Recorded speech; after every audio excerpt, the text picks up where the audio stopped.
Car 5-4 in service. Starting mileage 9421, 9421. Officers Perkins and George. Tour of duty 6 p.m., 2 a.m. on the night watch. Check 5-4, 6:09 p.m. starting night watch. This is Don Reed. I'm a police recorder. You're riding in the detective unit reporting in service on the night watch. As you go along with us, remember, this is it. This is real. This is what happens on the night watch.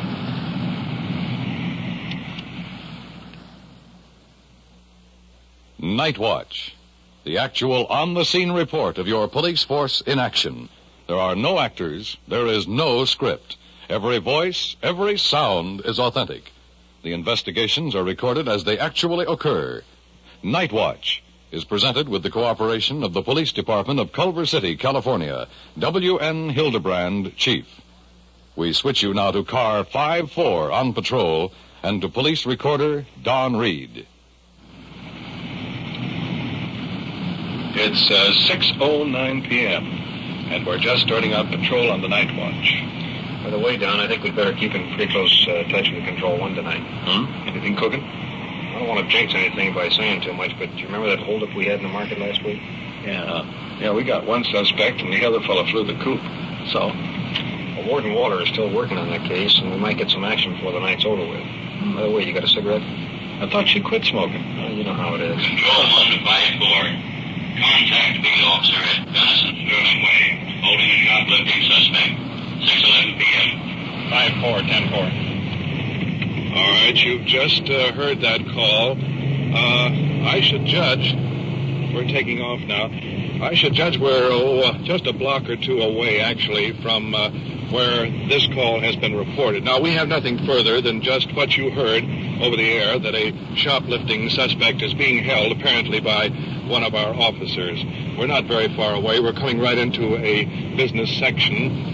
And as soon as we slip along past a few cars, we'll be able to turn onto the boulevard that should produce the scene here. As a matter of fact, we'll have to stop for a boulevard stop, slowing down now and making a turn. Now we're on the street, and it should be in this next block. Isn't that right, Sergeant? Yes, there's the officer right up there. Yeah, all right. Here he is, directly ahead. We're coming into the curb now. I can see the officer standing there. He has a suspect in custody. So let's go along with the officers now.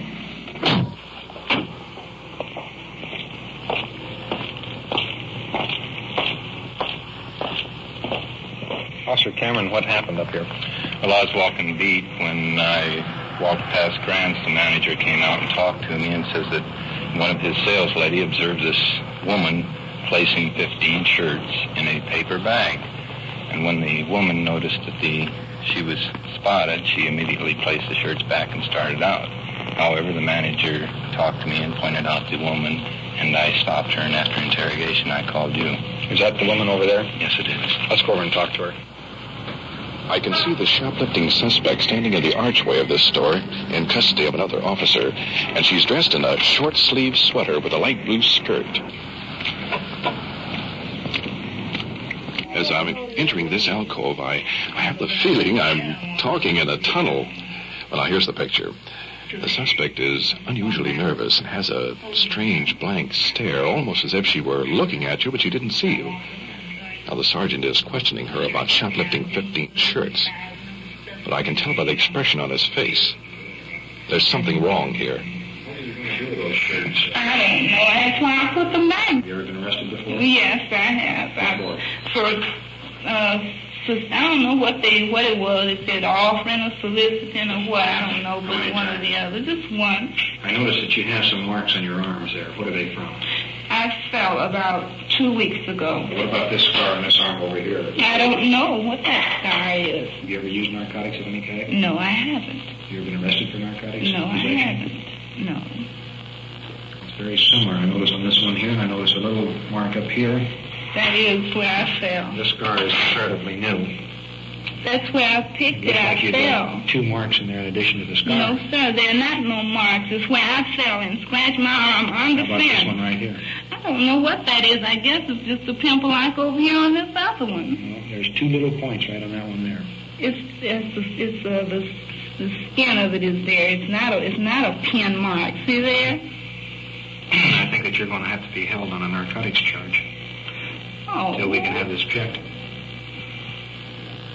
Well, why? It's not a narcotic. I mean, that's not no narcotic. That's when I sprayed my arm on the fence when I fell with the baby, where you can easily see here. You also have other marks. You've got a mark over this arm here. But that's not a narcotic mark. Well, you can It's feel not a narcotic mark. You can feel the rays on it right there. These scars been on here I don't know how long. I don't even know what they're from. I don't recall what they're This blue from. mark right here. That's the mole. I have them all over me. There's another one. This one is blue right in the vein. Here's another one right here. Well, I think we're going to hold you until we check on it. Oh, now that's so unfair. The suspect is being taken into custody now by Sergeant Perkins and is being escorted to our police car. Now, we've observed there is sufficient evidence of the use of narcotics to warrant further investigation. So now, back to headquarters.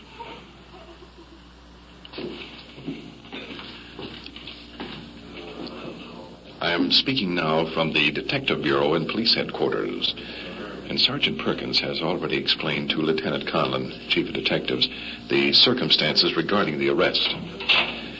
The suspect is being brought into the office now by the matron. It is being seated across the desk from Lieutenant Conlon. Let's get in behind and listen to this interrogation. Well, I'll ask you something. Have you ever used any narcotics? No, sir, I never have. Are you positive of that? Yes, sir, I am positive. Did you ever smoke any marijuana?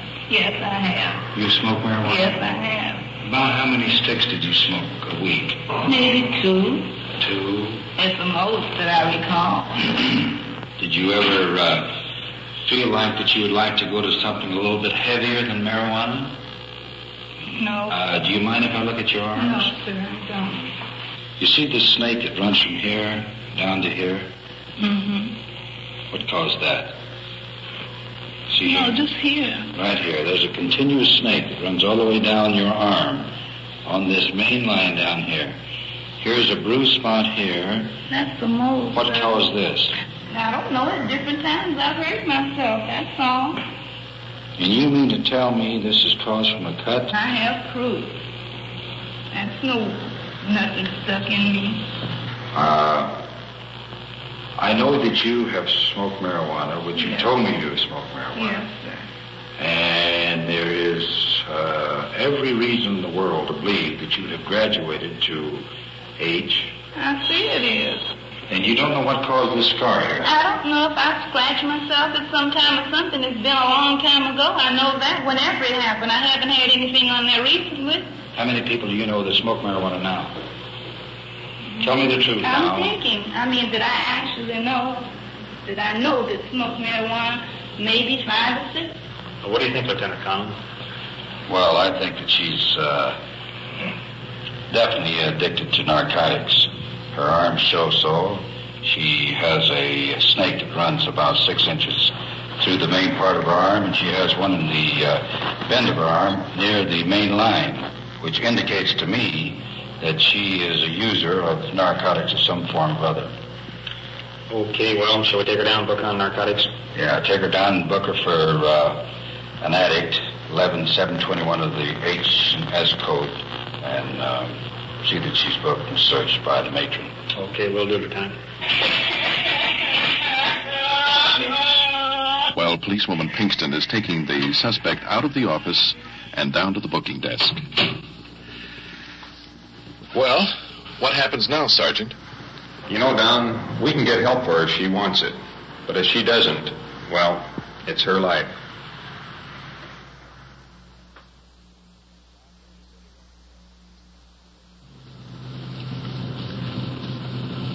We've been back on patrol for better than 30 minutes. And a few moments ago, Car 5-3 received a prowler call. Since we're the only detective unit in the area, we're rolling in to see if any assistance is necessary.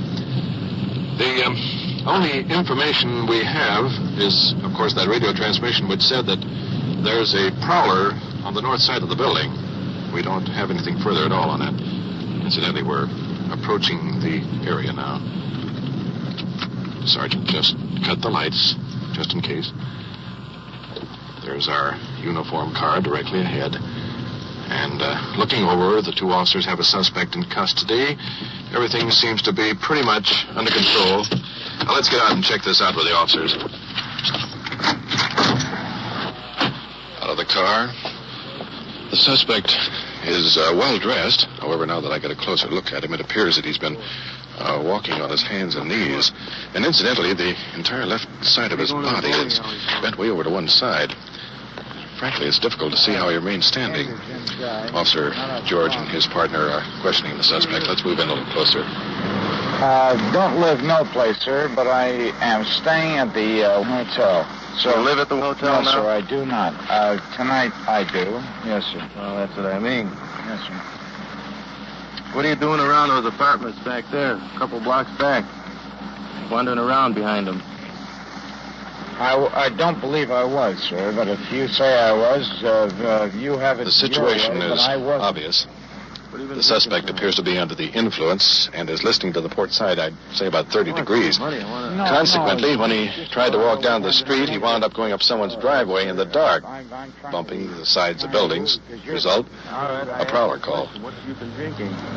Scotch and water, sir. How much? I dare say $5 worth.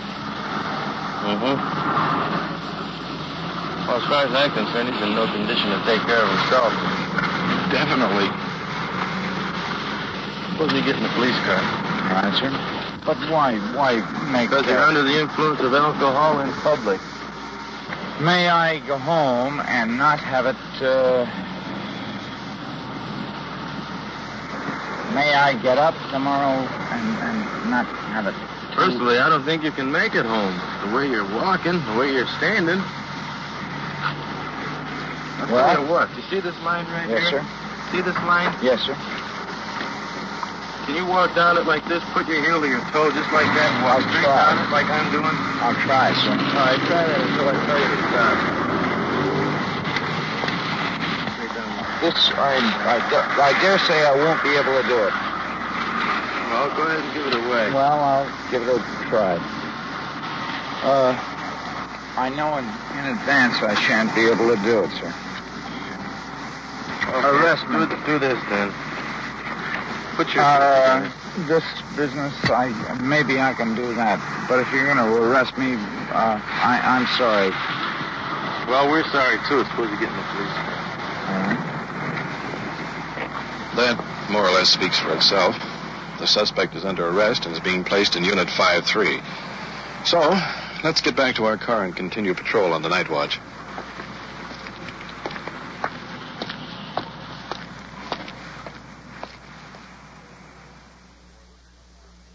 You are listening to Night Watch and following a detective unit on its tour of duty. Every voice, every sound is authentic. The investigations are recorded as they actually occur. We'll bring you the final results of tonight's cases at the conclusion of the Night Watch. Defense of our country is not a responsibility just for the military. It's up to every one of us to help. The Air Force has formed the Ground Observer Corps as a nationwide civilian component of the Air Defense Command.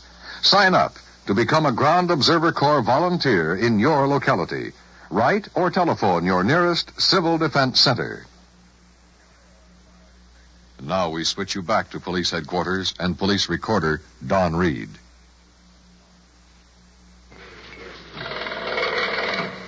Police Department, Officer Lang? Yes, sir. Yes, just a moment. He's standing right here. Sergeant Perkins, for you. Thanks. Perkins? Yeah. Oh, good. When'd you pick him up? Okay, well, bring him on into the station, and we'll meet you at the Dix Bureau. Okay. Looks like our information was correct, Don. Yeah, how's that? Well, remember that second suspect we were looking for? The one that stuck up the market last week? Yeah? Ward and Walters got him, and they're bringing him in now.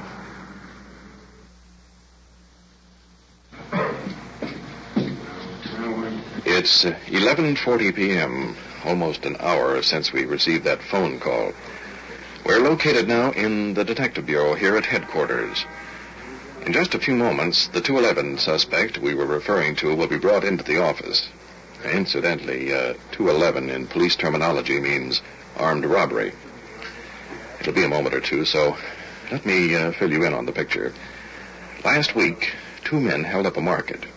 Fortunately, an alert citizen got the license number of the getaway car. Result, 1 suspect was captured that night.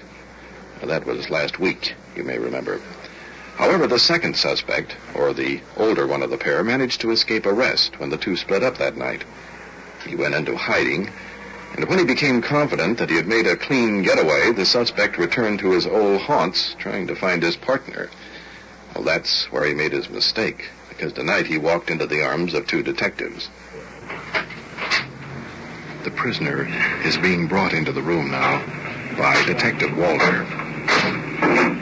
Sergeant Perkins will take notes, and Sergeant Ward will question him. The robbery in the Culver City market down there. I robbed it. Tell us about it. How'd you get the idea to stick that place up? Well, we looked around, and it was a market, with a cash register in the front. And not having any experience, I said, well, now that's the place to go right there. Oh, it's easy, Anybody could do it. It's not too good. Fact is, I've been a pretty good man, but I'm not anymore. Now, the way it happened, we went in. I said, you take the money and I'll watch everybody, So this guy, he gets a jar of peanut butter. Said, how much is that? She told him. And he reached in his pocket. Said, you got change for 10? He didn't have a dime. She said, yeah. And she opened the cash register. So I pull out this gun. I said, all right, get the money. She said, quit that. I guess it didn't look much like a gun to her, but it was. Pretty good imitation, at least. I said, here's your head. Open that thing again. You got real mean. Huh? Oh, yeah. So she opened it. Of course, I wouldn't shot. But anyway, she opened it, and he took the money, and that's all there is to it. What was the motivating factor of it? I'll tell you exactly the whole story. I'm a robber. I came out of the Veterans Hospital, and I said, well, now, I've got to loaf a while before I go to work. I had a little money. So I went over. They got a son. I said, he's AWL again. 4 times since you saw him. He's been drafted in the Army, and he's been AWL 4 times. Said he's married. He's got a wife here. He's going to have a baby in about 3 weeks. Well, then I met his wife. Looked like she'd fallen apart. I said, y'all send her to the hospital. I'll send her. I ain't got no money. I said, you can get out and make some, can't you? You're a great big boy now, 21, in the Army. I thought, that's a shame. Can't even go to the doctor. Hasn't got a dime. I said, well, look, you're no good. You've never been. He's a, purse snatcher. Snatches purse from women, thing like that. And he's a big husky, too. But anyway, I said, well, why don't you do something and get some money? What can I do? I said, I'll show you. I said, you got a gun? No.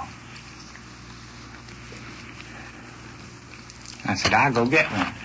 We'll rob somebody. We'll put the girl in the hospital and take care of her. Okay. Said, they won't do no more for you that than they will for robbing women. Got me an old, pretty good imitation of a gun and went down. And I said, let's go. How we do it? I we just pick a place. Rob them, that's all there is to it. I ain't never had no experience at all. Now, he claimed he had, but now you'll find that's a lie. He said him and Bulldog, the guy that's in jail for forgery, in prison rather, he said him and Bulldog used to rob these places. You'll find that's a lie. I bet you $10 he never robbed a place before in his life. And I know I didn't. But anyway, we went in, robbed the man, took the money, and drove on home. I said, now go in and give your wife the money. Tell her to go to the hospital and so. No, he said, I got to get out of town. They might have got the number of this car. How much money did you get? I don't know. He had it. Now, it was closed. I'll tell you what, I can tell you within $20 what it was. It was between $180 and $200. Uh-huh. Yeah. Did he keep all that money? Oh, no. We split it up. Split it up 50-50. Boy, evenly, 50-50. But there was between 180 and 200. How long did you shop around before you figured that you'd hit this Culver City market? Quite a while. What I mean, we looked over 3 or 4 places. At least 2 that we was undecided about. Both of them markets? Yeah. Remember where they were? No, I don't even know where this one was. I could find it again, you know. Uh-huh. But I don't even know where it was. What made you pick this particular place? Any particular reason? No. Now, he picked where he's appointed, you know. And I just picked this one because I was looking for a market. And I picked this one, I guess because I thought it was easy, you know. It looked like it just, well, it was awfully easy to rob a place. Anybody could do that. That's nothing. You remember going in the market 15 minutes before you stuck the place up?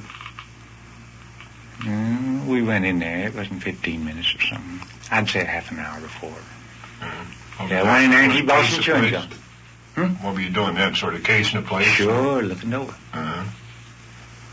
Well, when you both went in there, you both knew that what was going to happen. Oh, yeah, we went in there to rob it and did rob it. I mean, you discussed it before you went in there. Sure. What if that guy in there would have... But I still went to jail because I was going to tell a man. That's the first time in my life I ever took anything from anybody. And do you know what I can do? I can make your eyeballs bug out. With what? With a gun. And I wouldn't shoot anybody for anything in the world. Are you a good shot with a gun? I'm not only a good one, but the best. With a pistol, huh? Mm-hmm. Our rifle. I was 7 years an instructor in the Marines. Is that right? Teaching that every day, shooting every day. We have a bob and target. If either one of you in service, you know what a bob and target is. It doesn't go up and down like it sounds, but it goes this way. Yeah. You know, it's made of cardboard. A silhouette. Well, each time it turns, every 3 seconds, you see. It's 3 seconds toward you and 3 seconds away. You shoot that one time, then once you're ready, you shoot again. I was working on it range for about a year, and I said to Thomas was world champion at the time. I said, how many times could you hit that on one turn if you wanted to? He said, I don't know. 2 or 3, I guess. I said, let's try it. So we come up, when it turns, blam, blam, blam. Get 3 hits on it, you know. I said, if a man practiced that, he could get fast. I said, it might help a man sometime. You know, you get down in the jungle. So we start practicing. And Thomas, he said, well, we don't do that in the national matches. You know, at Camp Perry, you don't do that. So he didn't fool with it. But I kept on. And I could put one shell in the chamber, 7 in the clip, and on one turn, I'd hit that 7 times straight, and one time it would be turning, one long one, you know. I could hit her 8 times in 3 seconds. So I used to watch, and fellas come up with these blue and gold badges. That's distinguished, you know. I'd say, after they'd shoot this, that's the last thing you shoot at, so he's bob and target. One time every 3 seconds, you know. I'd say, if you wanted to, how many times could you hit that on one turn? I don't know, 2 or 3, I guess. Let's try it and see. So I'd tell the man, all right, run it again. He'd run it, and the guy'd blam, blam, maybe 3, sometimes 4, you know. It seemed to me like a man ought to get that 6, 7 times. No, that's too fast. I'll tell you what I'll do now. I don't know, but I'll bet you I can hit it 8 times in 3 seconds. I'll bet you a dinner at the club. That's a bet. I used to eat dinner every day on some poor sucker, you know, because I practiced it over a year. Well, one day our captain come down. His name was Colony. And he said, what kind of racket you got here? And I said, I don't know what you mean. He said, every day I see you in the club eating. You never pay. I said, I get these suckers, and I bet him I can hit that bob and target 8 times in 3 seconds. 8 times? Yes. He said, well, meet another sucker. And I said, I bet you can't do it. I'd like to see it. So I eat off of him, too. What would you have done if that guy in the store would have pulled out a gun? I'd have shot it out of his hand, shot his arm. I could hit his arm easy. I could hit one eye. I told a man one time, and I wasn't lying to him. I said, I'll shoot out your right eye or your left one, or I'll drill you another between them, just whichever you want. Did you have any shells for that gun? No. It wouldn't take a shell.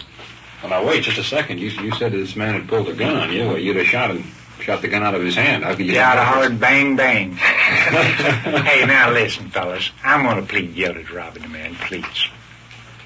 I am. I'm going to plead guilty. I won't make no excuses, and I won't tell nobody I was doing it for somebody else because I wasn't. And everything you told us is... Everything I've told you is the truth. I'm just going to plead guilty. What about this $3,000 market job that you told this kid that you were in on? Oh, I've never told him in my life. That's what he says. Did you ever stick up any place else? No, never have. Did you ever tell this kid that you stuck up? No.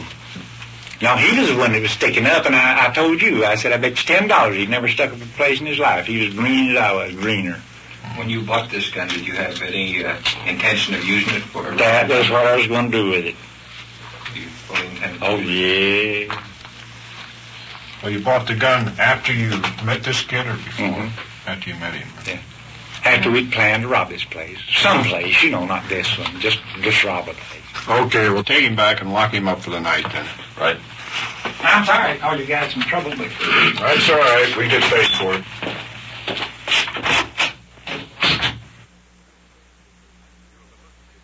You have been listening to Actual Investigations as recorded from Detective Unit 5-4 on The Nightwatch. And now back to Police Headquarters and Chief W.N. Hildebrand. In the case tonight of the woman arrested on the charge of shoplifting and suspicion of being a narcotic addict, the department store manager dropped the shoplifting complaint in view of the seriousness of the narcotic charge, and in order to help this department obtain the proper treatment for her. The last case heard tonight cleared our records of the market holdup, with both suspects admitting their participation in the armed robbery. I might mention at this time the penalty for this crime is a minimum of 5 years in the state prison. One of the keys to the quick solution of this case was an alert citizen taking the license number of a suspicious car.